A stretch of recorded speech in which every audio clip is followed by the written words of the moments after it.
Hi, Founder fans. Jason here. And today's founder is Bishop William White, the first presiding bishop of the Episcopal Church in the United States of America. Now, Bishop William White was first ordained as a priest in England and came back to Philadelphia just in time for the Revolutionary War. And this was a very difficult time for leaders in the Church of England, because when the Patriots were throwing off England, part of the church went with it, except most Americans were still God-fearing people who wanted to keep the church around. They just didn't love the English part. It was very difficult, especially in the North. It was very difficult for churches to stay open. In a lot of fashions, many priests had to take their prayers and services underground. Bishop William White, he, again, wasn't a bishop quite yet at this point, but he stays in Philadelphia and still holds services. He doesn't really take a side. He does his best to stay out of the fray, which was difficult even for men of the cloth, as they say, to stay unbiased and not take a side. Now, William White seems to have been a little bit more siding with the Patriots, though again, he kind of kept it to himself till the war was over. Now, once the war is over and the Church of England is no more, there are still Anglican bishops, but you had to swear an oath of allegiance to the king. Now, there are certain people, Samuel Seabury up in Connecticut, he ends up going and getting ordained in Scotland, where he didn't have to swear the oath. Eventually, it is decided by a few bishops, the Bishop of Canterbury and a few other bishops in England, decide to help the Americans, basically, by swearing them in as bishops, although not making them swear allegiance to the crown or pray for Parliament, because that was no more a thing in the United States of America. And of the two original people who were sworn in as American bishops in this fashion, one of them was William White. And in this fashion, he takes over the fairly newly created Episcopal Church that was more or less created to replace the Church of England.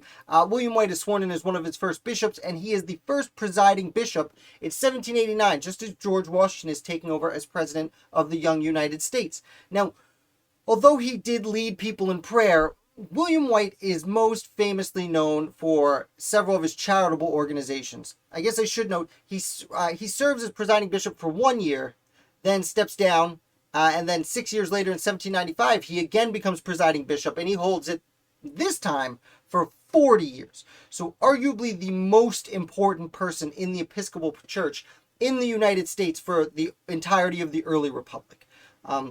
In this fashion, not only is he a leader of the church, arguably the leader of the church, he also becomes more or less a philanthropist. He dedicates himself to charity, as many preachers and priests then as now do.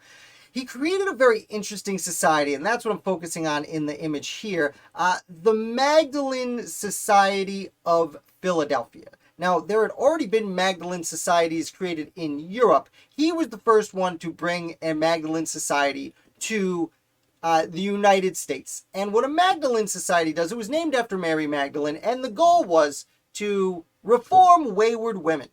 Essentially, they tried to find prostitutes and help them go from being prostitutes to have them being anything other than prostitutes. Was really the goal of the Magdalene Society. Now, it didn't really work out very well, though I do want to note the Magdalene Society still exists today.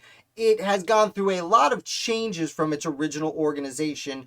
Now the name is changed to the White Williams Scholars, and the White part of that is William White, though the Williams part is not him. It is a different gentleman named Williams who helped the organization a lot later. But the Magdalene Society created now it helps underprivileged children, especially in Philadelphia. It helps underprivileged children of all genders help get ahead in the world. It's a scholarship that helps children in downtrodden communities who are demonstrating that they are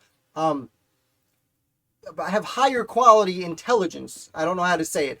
Some of the advanced children. It helps them find their way out of poverty-stricken areas and into more fortunate futures for themselves. It's a great organization that, again, still exists today, hundreds of years later. By 1820, William White actually helped establish another organization called the Pennsylvania School for the Deaf.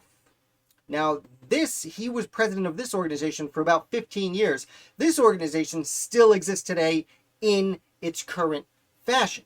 So not only did he start the School for the Deaf and the Magdalene Society, but these institutions were the first of their kind in the young United States and would be replicated, especially the Magdalene Society, even though it has changed form a lot over the years. It was replicated throughout the United States. And many of the charitable organizations we have now in all sorts of fashions can be traced back to the efforts of William White, and I should give a shout out to Robert Wharton of the Wharton family of Philadelphia, one of those many very important Philadelphia families who get overlooked because there were so many people in that family who did a bunch of smaller things, but they add up to a lot. So shout out to Robert Wharton and Bishop William White, who again is most known as being the first presiding bishop of the Episcopal Church of the United States. I hope you enjoyed this video. If you did, definitely hit like. If you're new here, subscribe. More American Revolution, 7 days a week. Thank you, and I'll be back with another founder for you tomorrow.